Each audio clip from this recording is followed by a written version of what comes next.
do primeiro ano do ensino médio.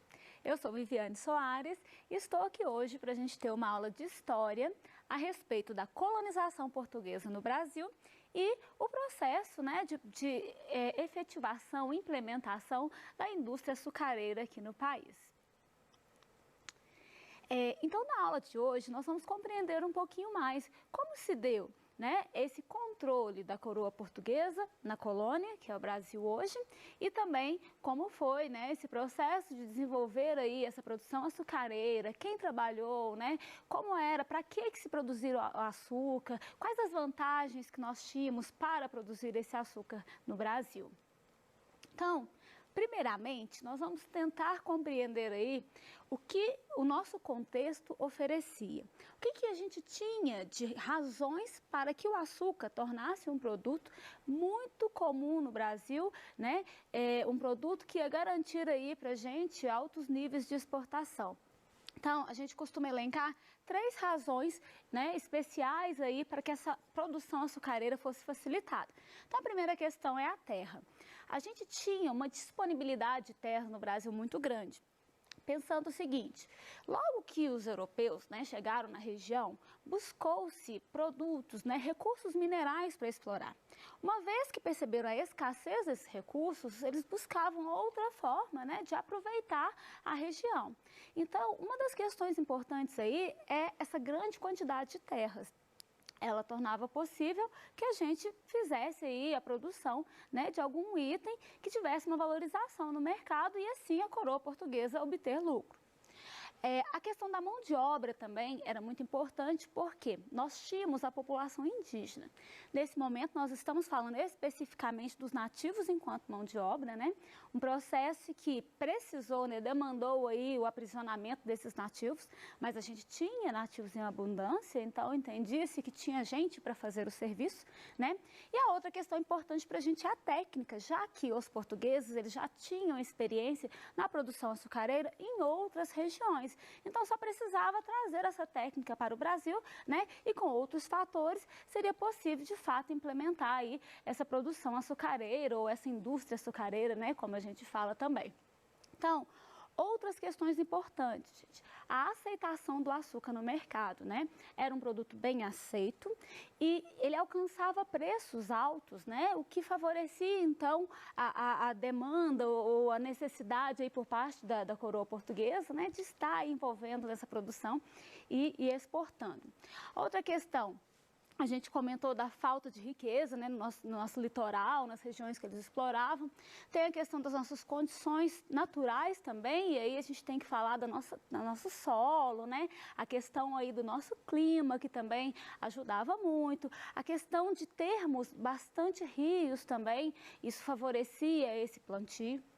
Falar a respeito do processo de distribuição de terras, Então, uma das formas de consolidar a colonização é que essas terras fossem distribuídas e que tivessem pessoas responsáveis por elas.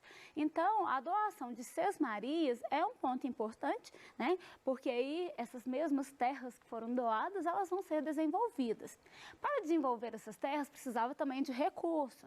Então, muitas vezes a pessoa que recebia a terra para cuidar, ela investiria nessa produção, ou também era muito comum haver uma associação, com pessoas que já se envolviam nessa produção, nessa comercialização, no refinamento do açúcar, como, por exemplo, os holandeses. Então, havia, sim, uma associação do colonizador português com os holandeses para aí a produção dos açucareiros e os seus processos, que faziam parte dessa produção. Bom, a respeito da montagem da produção, a gente tem uma figura muito importante, que é o Martim Afonso de Souza, ele que vai trazer as primeiras mudinhas para o Brasil, E eles vão criar aí o primeiro engenho na Vila de São Vicente, São Paulo, e depois a gente vai ver que outros engenhos eles vão se espalhando, para outras regiões, como por exemplo o litoral nordestino.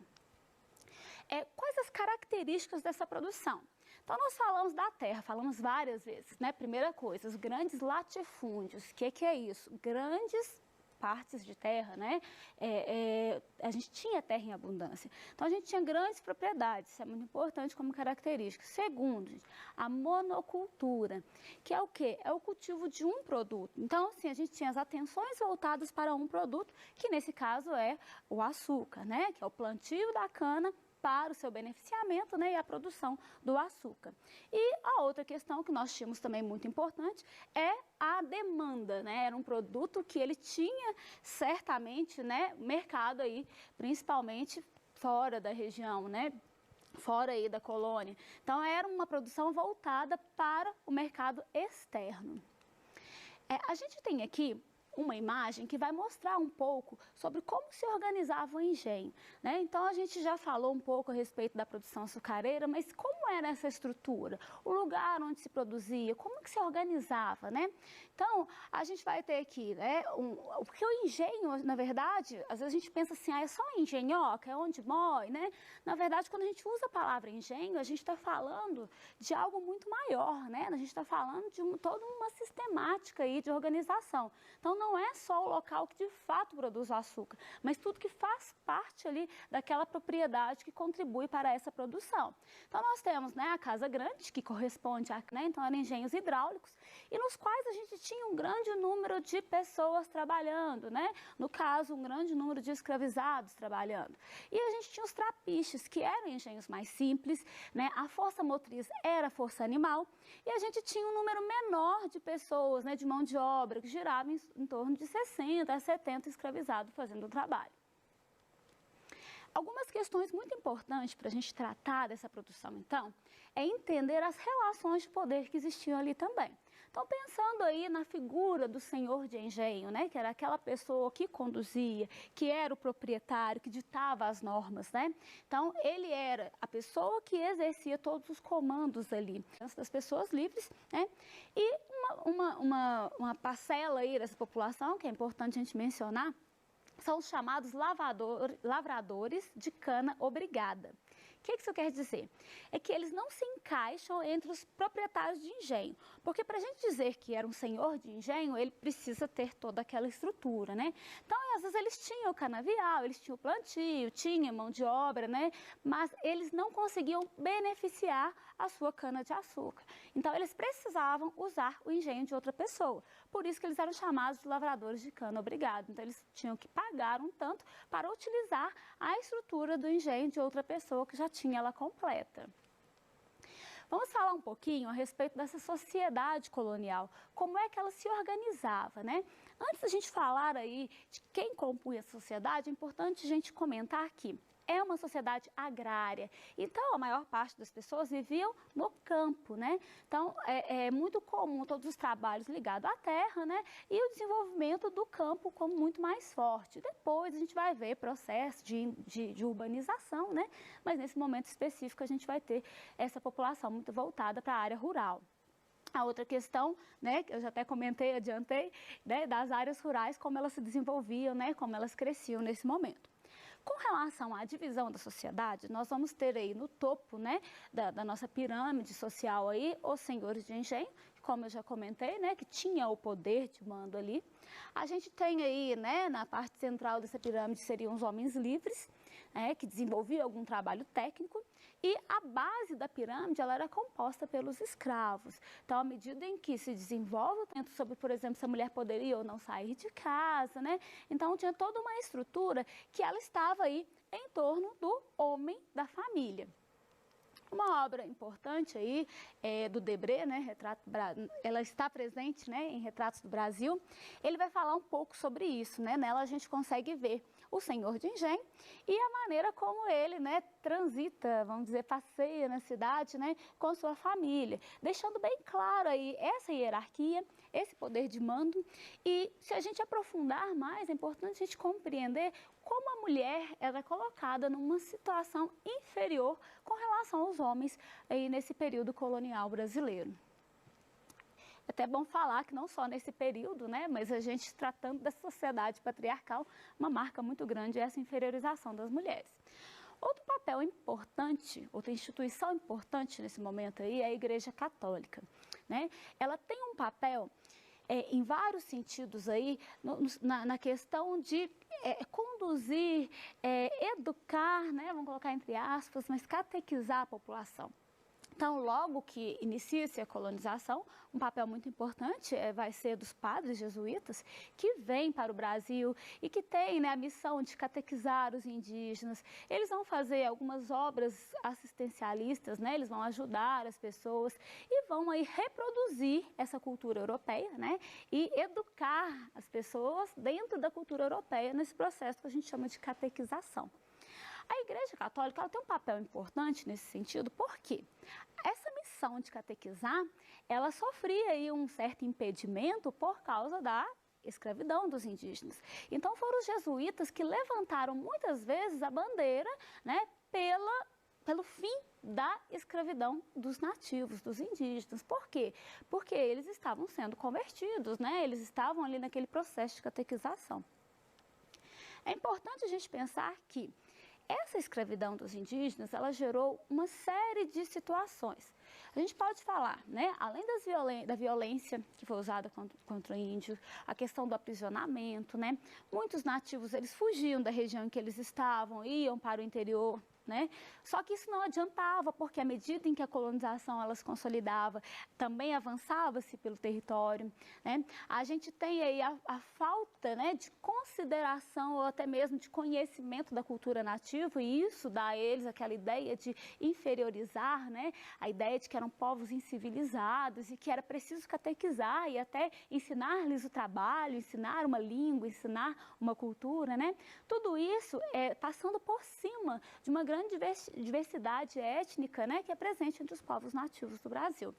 Bom, os jesuítas, então, eles foram aí um ponto importante de tentar barrar essa escravização dos nativos, que por uma série de outros fatores, como, por exemplo, a não adaptação desses índios, né? Eles não estavam acostumados com o trabalho compulsório. Geralmente, o que eles produziam era para viver. Esse trabalho de fazer, para ter, para acumular, isso era uma característica do europeu, que não é assimilada pelo indígena. Além da não assimilação do trabalho, a gente tem a questão da resistência que eles também vão fazer, né? Muitos nativos não vão adaptar e não vão, né, ficar passivos. Então, a gente tem vários momentos de resistência. Tudo isso faz com que seja necessária a substituição da mão de obra, né, do indígena, que aqui a gente chama de negros da terra, como eles ficaram conhecidos, pela mão de obra do africano. Nós vamos falar um pouquinho sobre a escravidão dos negros, né, também. Como a gente falou lá no começo, nós referimos a questão aí da mão de obra, né, de ser uma mão de obra escrava, e aí aqui a gente fala um pouquinho como se deu, né? Então, a gente tem essa substituição pelos fatores que já foram mencionados, a questão, né, da mortalidade, da posição dos jesuítas, nós falamos a respeito disso, mas tem um ponto muito importante. O tráfico negreiro, ele se tornou muito lucrativo. Então, não era só a questão de trabalhar, mas tinha também a questão dos lucros que essas transações poderiam levar, né, gerar aí pelo colonizador. Então, ele foi responsável pelo deslocamento de cerca de 12 milhões de pessoas, né? A gente costuma dizer que é o maior deslocamento involuntário de pessoas que a gente conhece na história. Algumas questões são importantes falar, né? Que nesse deslocamento, cerca de 25% das pessoas não sobreviviam, né? Em se tratando da vinda para o Brasil, muitos morriam no caminho, uma referência às condições dessas viagens. Então, mas aí a gente sabe que, por ter se valorizado muito a questão do escravo, a África ela se tornou um local de bastante cobiça por parte de alguns países, né? E a gente percebe que não só para a região do Brasil, como a América como um todo e várias outras regiões também, muitos escravos, né, fizeram esse caminho. O Brasil é considerado o país que mais recebeu escravos na história, mas a gente pode perceber, observando esse mapa, que outras regiões também receberam muito. Então, a gente tinha escravos vindo de Cabo Verde, né, Luanda, Benguela, Moçambique, e eles vinham para várias partes do Brasil, né, e da América como um todo. muito importante a gente pensar, né, a respeito das questões referentes aí à população africana, né, da diversidade presente entre esses povos, né, os vários grupos étnicos que compõem a cultura desses povos, como isso, né, com a vinda deles para o Brasil especificamente, que a gente está tratando, como isso não foi considerado, né? Então, o próprio fato de existirem povos diferentes, dialetos, né, línguas diferentes, fazia com que reforçasse essa escravidão, né, permanecesse no Brasil, pois dificultava muito a fuga, né? É importante a gente falar aí que vários grupos vieram para o Brasil, né? A gente tem grupos bantus, gegês, nagôs, os haussás, que são os considerados malês, né? Que são escravos, são negros, né? Que vieram de uma região em que eles seguiam a religião, que era o islamismo, e também eles já sabiam ler e escrever em árabe, né? O papel deles é muito importante no Brasil, já que eles desenvolvem uma revolta, né? Que vai mostrar aí essa capacidade de organização, né? De como não foram passivos diante do processo de escravidão. A respeito de um engenho, né, que é o nosso assunto de hoje, nós falamos um pouco da mão de obra, né, mas pensar aí de umas características para a gente, né, concluir a nossa aula de hoje. Entender a pesada carga de trabalho, né, que existia para quem trabalhava, né, a expectativa de vida de quem estava ali, principalmente dos escravizados, ela era muito pequena, desde que eles começavam a trabalhar, girava em torno de 10 anos. A gente tem a questão das várias punições que são adotadas, né, para que não houvesse aí indisciplina por parte dos escravizados. É importante a gente comentar que foi muito forte a resistência dos negros, né, na nossa história, assim como continua sendo. Olha, várias formas de resistência foram desenvolvidas por eles, seja individuais ou coletivas, mas o que deixa de importante para nós é a questão de pensar que os negros não ficaram passivos diante do processo de escravização e eles tiveram aí muitas possibilidades de negociação, né? Eles conseguiram algumas concessões dos seus senhores justamente por eles não aceitarem aquele processo de dominação. Então, a gente sabe que, ao contrário de muito que se fala, né, de uma história do negro vitimizado, do escravo vitimizado, a gente sabe que muitas ações foram tomadas para que essa história, né, da população que veio da África para fazer o trabalho forçado no Brasil, né, ela tivesse caminhos diferentes. Eu encerro aqui a minha aula e fique ligado que na próxima aula nós vamos ter temas interessantes, né, para tratar, inclusive dentro do que a gente falou hoje. Até lá!